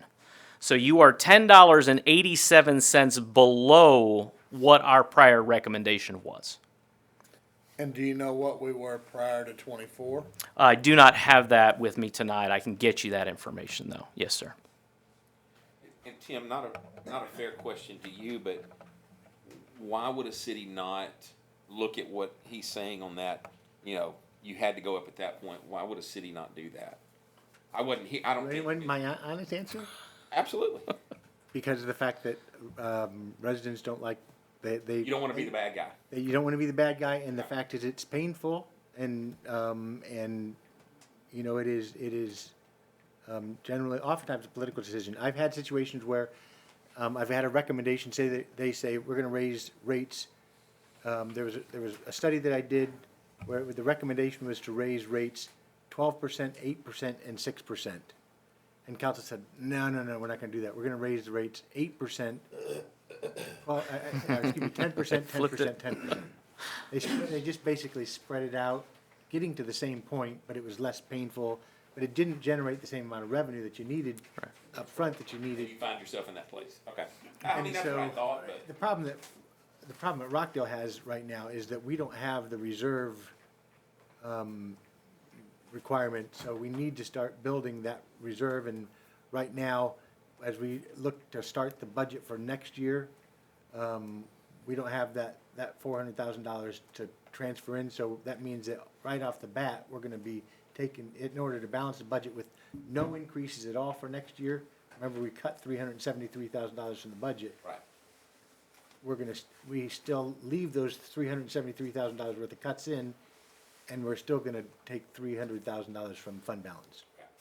Are there any grants that we are currently pursuing? We are actually, the city has been amazing at getting Texas Water Development Board. Gerald has been applying every year to Post Oak Savannah and getting $350,000 to $400,000 a year in grants to do water projects. They did cut their grants this year to half of what it was last year, so we won't be getting as big a one. I mean, we got a Texas Department of Agriculture grant that MDD matched, you know, helped us with, and I mean, we've been getting grants, and so we will continue to seek those, especially for water and sewer. And also, if you recall, we do have in the plan to implement a water and sewer master plan this year. It's actually probably, if we get started on it, it's going to take about a 9 or 10 month process.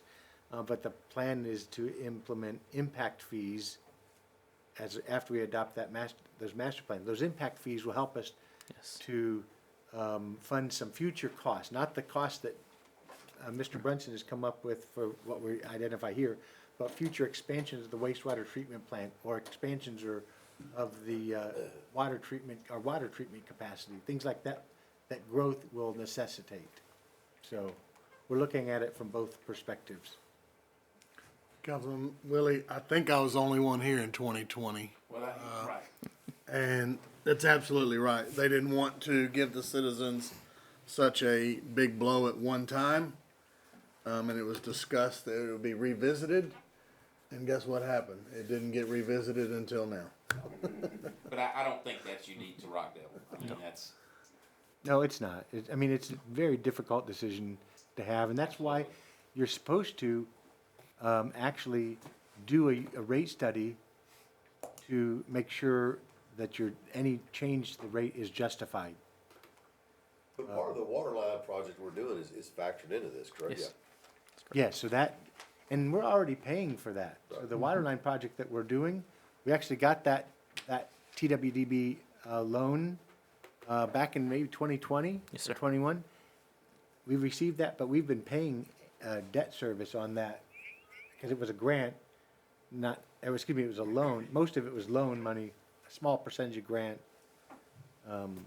Even though it's a pretty competitive, a lot of it's 0% interest, it still has to be paid back, and that's like $22 million, something like that, between the water line replacement project and the $25 million we have to pay back. So I'm going to allow Ms. Falk to take her time to address this. She's been patiently awaiting her agenda item. Okay. Well, unfortunately, I fall into the commercial end. Me too. Which is a sad thing. Okay, we have Macaulay Oaks Apartments, and we built those 41 years ago. And we've owned them and maintained them all this time.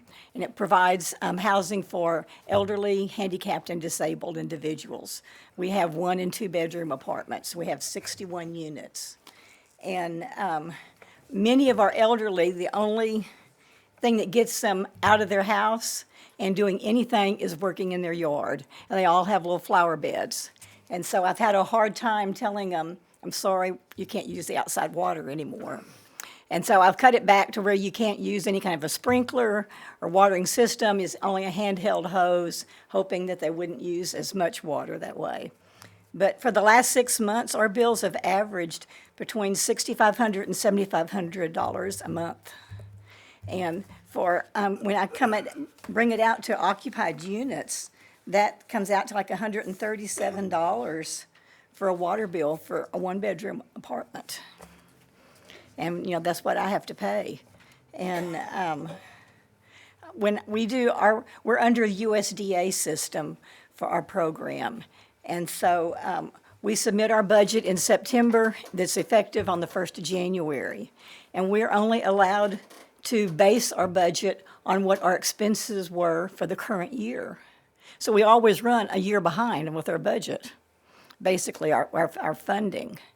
And USDA approves our rents based on what the budget is. And we're not allowed to charge anything higher because they're paying rental assistance. So they're picking up part of that money. So we're at a real disadvantage where we run practically a year behind on our budgeting. And now if we get an 18% increase, that's going to just be devastating to us because I'm going to eventually reach a point where I'm going to have to either cut off the outside water faucets so that they can't be using the water. Because when I tell them even cut back, they have it going at night when I'm not around. It happens all the time. 'Cause I can get there in the morning and I can see it's, how wet it is and things. So if there was any way to phase that in better where we don't get hit so high the first year. That's what he's saying. It's what was it? It's over 3 years. The most is of the first year. What was it the first year? What's it gonna be ballpark, what percentage? So it's same for commercial and residential in that first year. It is the. 18%. Oh, they said it's gonna do over Yeah, 3 but years. then. so Yeah, and then the if I next 2 can- years, you also get an increase. So if I can, let me back up so we can see the commercial. Both go up the same. Oh, yeah, okay. So again, on Commercial, commercial, both you go the see same here, percentage. again, we'll go to the larger slide here. The larger increase there in the first year, and then the smaller increases in those future years as we drive to that higher commercial rate. What apartments did you say you had again? Macaulay Oaks Apartments. Where were those at? It's on Cameron, or on Highway 79. Yeah, it's kind of across from the car place. Yes, ma'am. So, I would Okay. appreciate any consideration y'all can have as to phasing it in equally over the 3 years, or, maybe a little higher the first year, because it's not in my budget, and I don't know where it's gonna come from. Are you considered, I mean, and this may not make a difference, but just one, you're considered just a plain commercial business, even though your renters all, I'm assuming that I am considered commercial, yes, even though it's all residential. well, no, I Yeah. understand, but I mean, anything on the government side or any other subsidies that might be available? And I'm not trying to put it on Yeah, you. not but- that I'm aware of, no. USDA has properties all over the country, Yes, and, ma'am. and they're real strict at keeping you on the budget, and they don't allow you to put in, we're gonna project a 10% increase for next year, and they won't let you do that. Even though you know you're gonna have that increase. Yeah. Is there something you could get from the city? I mean, is there anything as the city could let her know?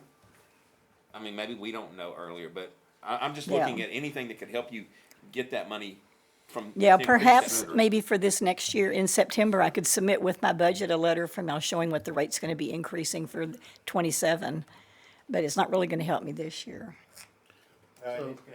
When is your fiscal year? Started January 1. We submit our budgets to USDA by September 30th. So this year, it's gonna affect about 75%. There's 8 out of 12 months. That increase will affect 8 out of 12 months. yeah, So it's not if gonna be the whole amount of increase. Next year would be all 12 months plus plus potentially another 8 months of a little bit more. So. Yeah. So there'll be a second reading on this, correct? Yes, tonight is the first reading. So, yes, sir. As they've all said, the city's here to sell the water to keep up the infrastructure. But there is one thing that might be able to help you on that outside watering. The Post Oak Savannah Groundwater Conservation District has a program for capturing Rainwater. Rainwater, and very inexpensive to get the barrels and the plumbing and things to capture that. Tie it into The only your, reason I mention it is because I believe if we were to help you with that and you told them, it would help us get our grants from Post Oak Savannah. So anything that we do in that neighborhood, because that's what Post Oak Savannah gives us grants for, is for water conservation. Yeah. And that would be something that, I mean, if you're gonna be turning your water off anyway, you might talk to them about, the rainwater harvesting program that they have. It's a very good program.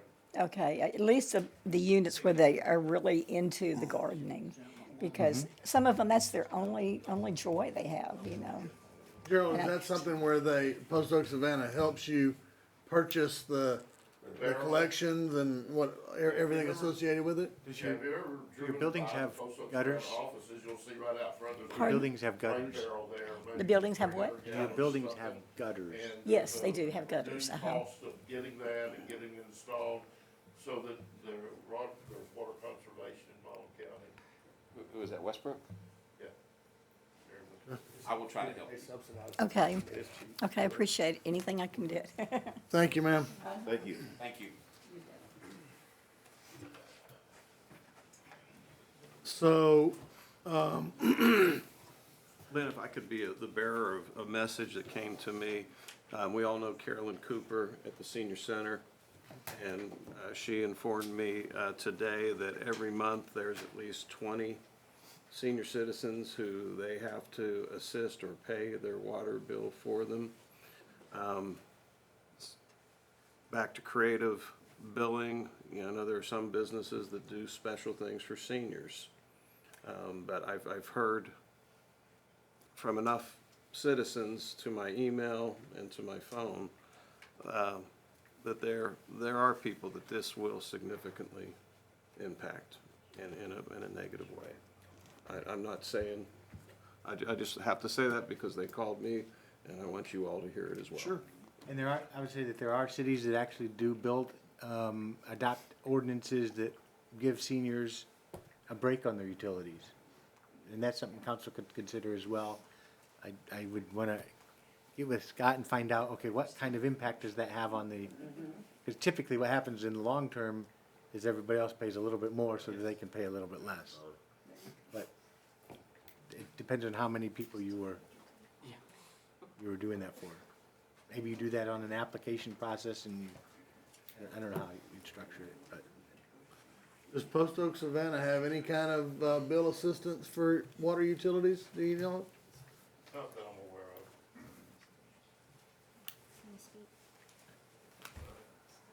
I like the idea of that. I can definitely look into it. Yeah.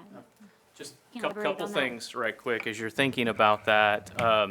We strongly recommend that the city not be in the income verification business. So however you choose to go about that, you need to be cautious because you don't necessarily want your frontline employees having to either income verify or senior verify potentially. You would probably rather that be done by a third party, somebody, another community organization potentially, just something to consider. We also have to generate a total amount of revenue. And so if somebody else pays less, somebody else has to pay more. And so if you're going that direction, you need to also think about who are you asking to pay more? And what is that impact going to be? So just some things to consider.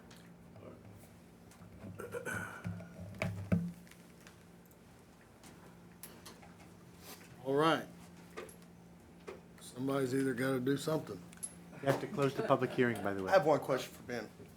I know there's some residential, there's homes here that are classified as commercial. Would those be billed as commercial, even though it's residential? So it's zoned commercial? There's instances where their water system does not match the zoning. They'll consider them multi-unit for their building. It may be commercial on my end, but it'll be multifamily for their building. Okay. That happens at times. I think the water's billed as it's used, correct? Not as it's owned. Yes, the use of it, not the zoning. Okay. So that would be like a business being run out of a home, I'm like, a home business or Right, so a home beauty business, shoppers, I mean, just, it's a residential building. okay. Right. Same way as if you have a commercial property in an area that's zoned residential, Right. they would pay a commercial rate. All right. Anything else? Not, I will close this public hearing at 7:13 p.m. And we will need a motion on agenda item number 12 to move forward. The first reading? Another.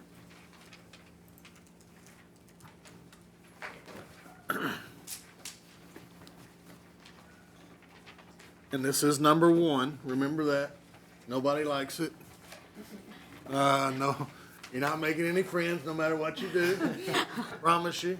But this is reading number 1, and by the next meeting, the mayor will be back, so it'll be his problem. So do what y'all want. I'll yank the Band-Aid off.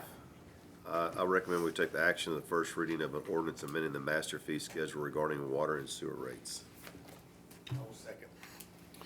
We have a, excuse me, a motion and a second. Any other discussion? Any further discussion? All in favor, raise your right hand. Motion carries 5-1.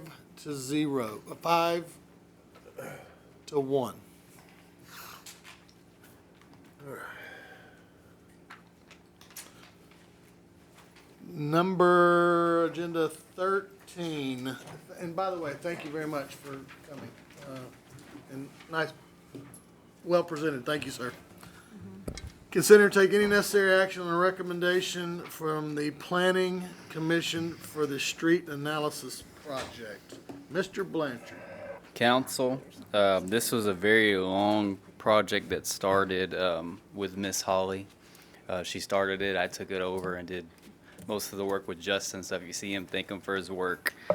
I wanted to go over how we got to this point and then what the Planning Commission did for you guys. And if you see them, thank them as well. Councilmember Willie can tell you how much work they put into this. It was a lot.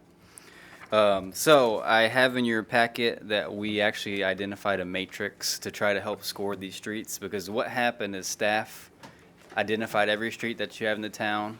We told you what was surrounding the street, what the street's made out of, if there's curves, if there's gutters, if there's sidewalks, how much traffic we anticipate on the street, and so forth. And then we rated them on a scale of 1 to 5, if they were in disrepair or if they were excellent streets. Then we took that list to the Planning Commission because they're required by your charter to give you a listing of recommended capital improvements. I was speaking with Tim, and what we wanted to do was get a listing for you guys. So that way the goal is when you get the funding every year, we use this list as reference to make the improvements that you would recommend. Then we can bump those down as those improvements happen and then the next streets move forward. So that way you now have a listing instead of starting from scratch and walking blindly to determine what you want to do. With that being said, there's a listing in your packet of what the scores actually turned out to be. You'll notice that on the highest priority streets, they're typically going to be your higher traffic streets. Think of Murray, Belton. Those are called your collector roads. What they do is they take all of your local traffic, they take them on a really long roadway typically, and they'll get you to a highway usually, or other local roads. After that, you'll have your local roads. There was one of note that rated highly, which was Redbud. If you ever driven down Redbud, you would understand why it has rated so highly. And with that being said, this is just such a plethora of information. I didn't want to bombard you guys with this. If you need anything to help you make your determination, I have it. As far as pricing per the 100 block, the whole street pricing, why the street got rated as it did, with any notes that it may have. But with that said, I gave you your top 10 streets. I put what the street name was, of course, and what it was rated on the spreadsheet. So you'll notice that not all of the streets are in disrepair. Some of them may just be in poor condition or even average condition. And what your cost would be if you were to repair a couple 100 blocks. Because not every 100 block is poor or in disrepair. There's sections of it that are good and there's sections of it that are bad depending on what's going on in the street. To help you try to make your determination. Councilman Willie and Mr. Blanchard, first of all, thank y'all for putting this together. Are there any, I consider Redbud dangerous, not in disrepair, it's dangerous. Are there any other ones that anybody on council knows or anything else? I'm all for fixing streets, but the ones that I consider dangerous need to jump to the top of the list. Is there any other ones that fall into that category? And if y'all disagree with me, that's fine too. But I consider that one dangerous. Somebody not knowing that's coming up is going to end up in one of those houses. Well, absolutely. So I gave a presentation to the Planning Commission on our grading scale to not refer to Redbud because it's in such disrepair. That's just such an anomaly street, you just don't reference that as your disrepair street, because if you say that's disrepair, then everything else is pretty good.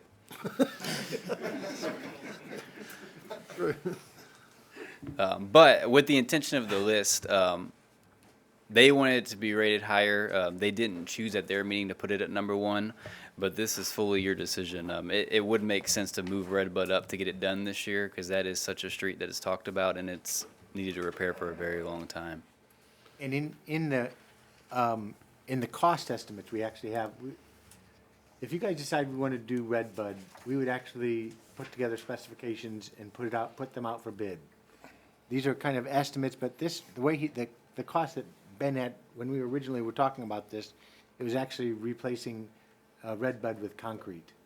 And I would probably recommend that we not come back with concrete, that we cut the concrete out if the curbs are still in good shape, which I think that generally they are, we would cut a line there and then reestablish the base, compact it, address any issues if there is tree issues, which I'm not sure if there actually are, because the curbs are, if there were, then the curbs would be also problematic.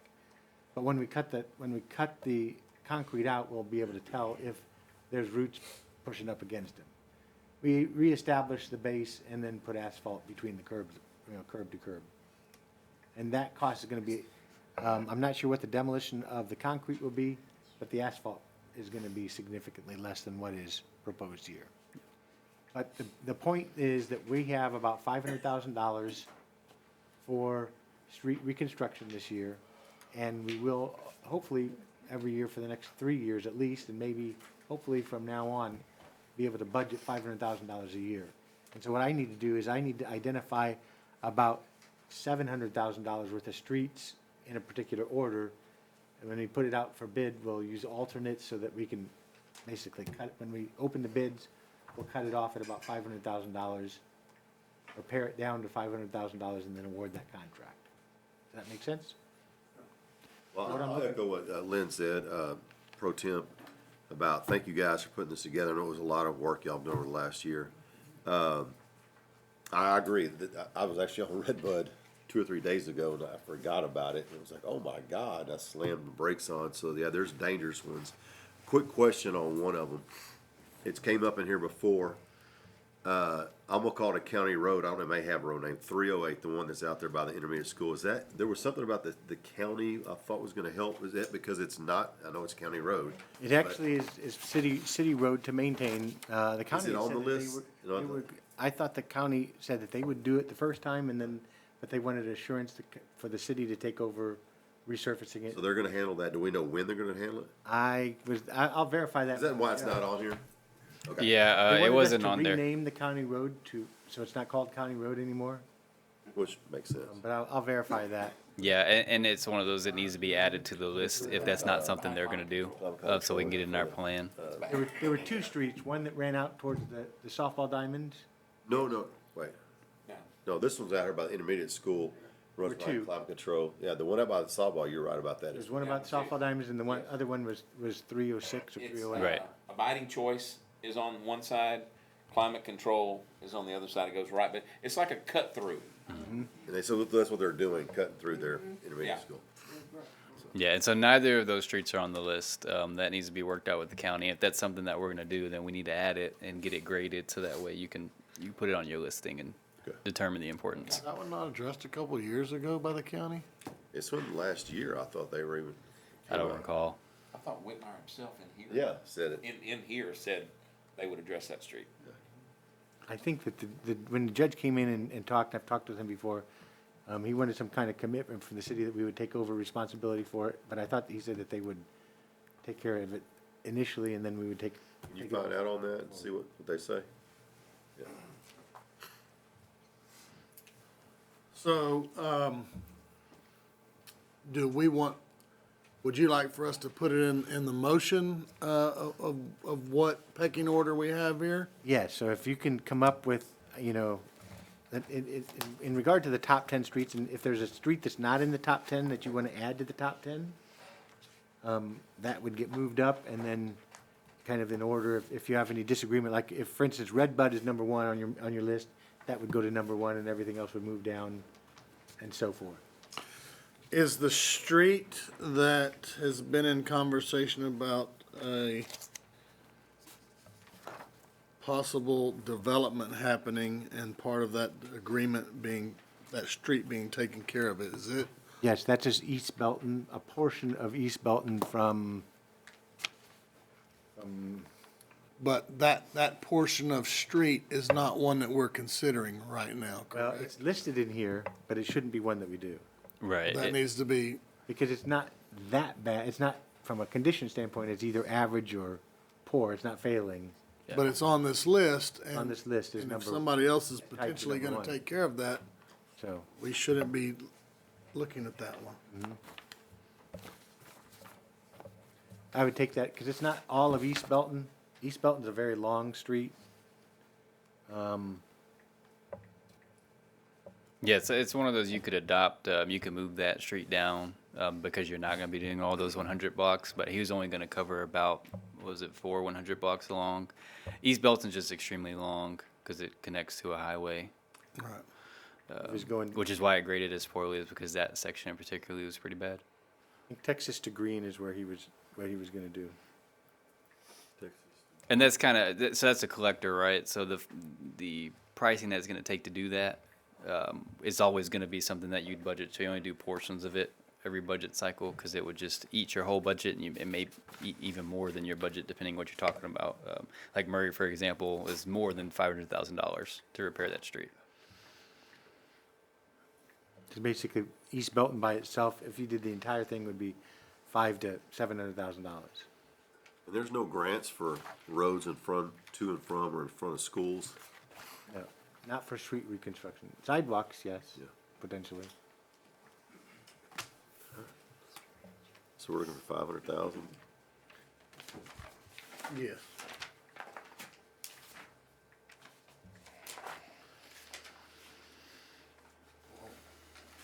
I think Redbud needs to go to the top. Was there any other ones that, I'm familiar with Redbud. Is there any other ones that anybody considers dangerous that aren't on this list that might have got a lower scoring because of the lower usage, but they're still a dangerous street? My recommendation would be to move Belton and Murray out of the first year funding, because it'll eat up all your funding. And do Redbud and some of the other streets.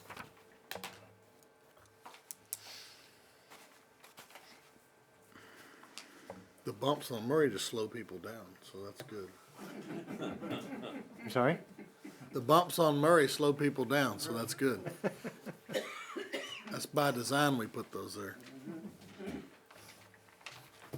And I We know, didn't even charge them extra. I know we talked a little about the kind of economies of scale. If you're gonna do one of these long streets, does it make a difference if you're doing quarter of it, a half of it, cost-wise? It would, and that's something that Tim and I would work on when you'd go out for bid, because these prices are relatively old, but we also think that they're too high. We purposely kind of made it higher so that way you're not disappointed when you get the bid back and you can't do as much as you want. It still may happen because these numbers are now a year and a half old, but with the intention, if you were to choose a Murray, you'd pick a couple 100 blocks. So maybe the 100 blocks in front of the school you would do first as a higher priority, and then you would move down as I that guess what I'm happened. saying is a lot of cost in the setup. You know, if you're gonna do 4 of it, are you better off doing 8 of it? So and generally if they're close by, in other words, if you were to do 4 streets and they were on 4 different quadrants of the city. I mean, 4 blocks. You know, if you're gonna do 4 blocks, you better off doing 6 or 8 blocks. No, basically what I'm trying to say is if the 4 streets that you identify, say you want to do 5 streets, and half of them are close together and the other half are close together. Not that they're in the same street necessarily. Okay. But they're close together so that their equipment is nearby, that they're not having to. Right. And they need to be similar type construction to get economy. Did you do a map, by the way, of showing where the top 10 streets are? I have a map of all of the streets, not just the top 10. Okay.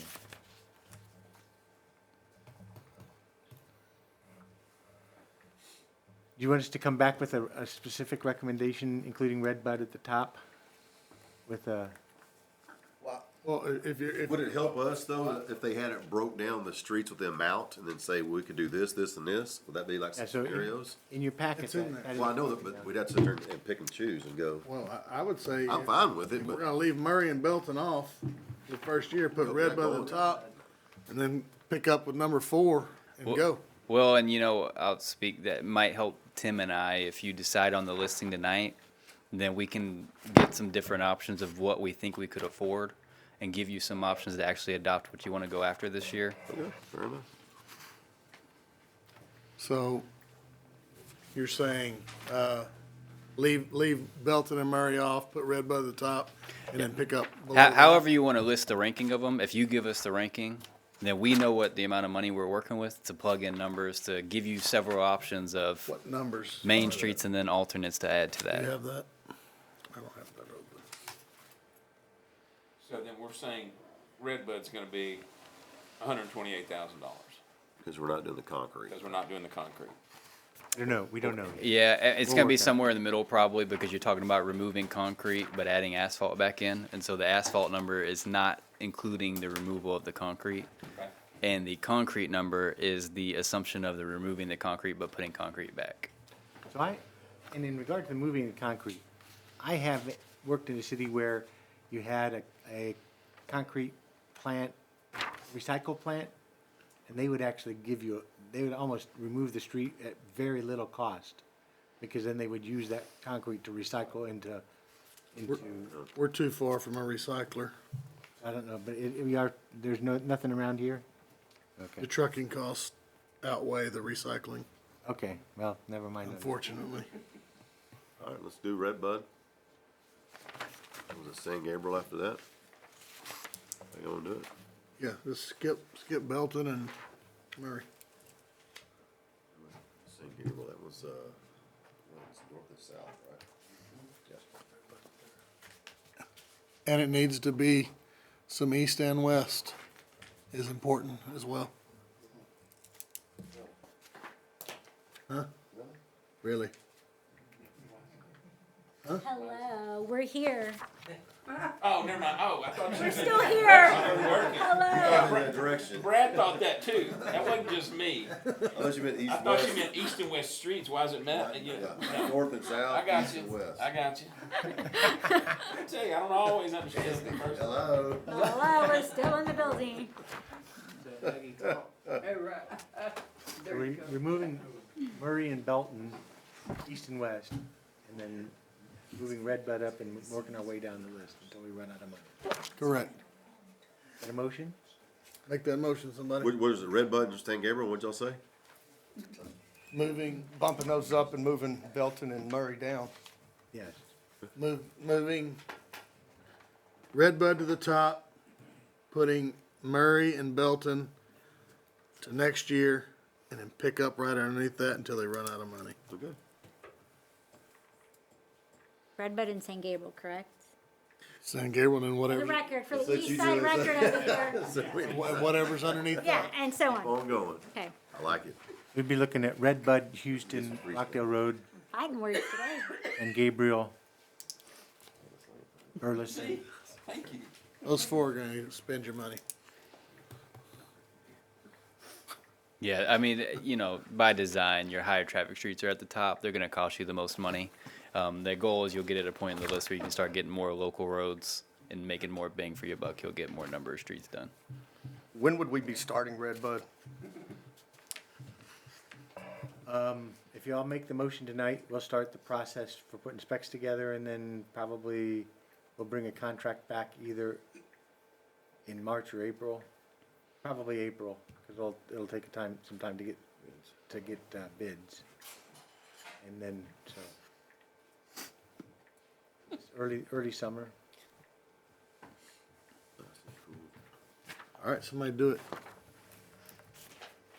Tommy's growl. Okay,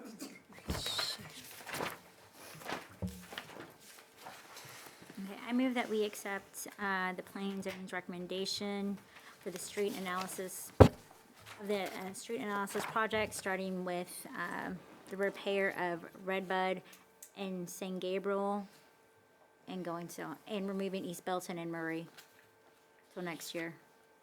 Is that sufficient? I'll second. We've got a motion and a second. Any further discussion? All in favor, raise your right hand. Motion carries 6-0. That's it, correct? Mr. Berry, you signed up for an agenda item, but I can't read what you wrote here. Did you have something on a particular agenda item that you were wanting to talk about, or did you get it all on your first go-round? I'm fine. Good deal. All right, the Rockdale City Council will now convene in the executive session pursuant to sections, can't see that, 551.071 and 551.072 of the Texas Government Code to deliberate about purchases, exchange, lease, or value of real property with the Rockdale Fair Association, deliberation and consult with the city attorney about possible litigation arising from sidewalk improvements downtown. And the time is right here. All right. We will reconvene into open session. The time is 8:30 p.m. Are there any motions? Nope. No motions or action taken out of executive session. I will adjourn this meeting at 8.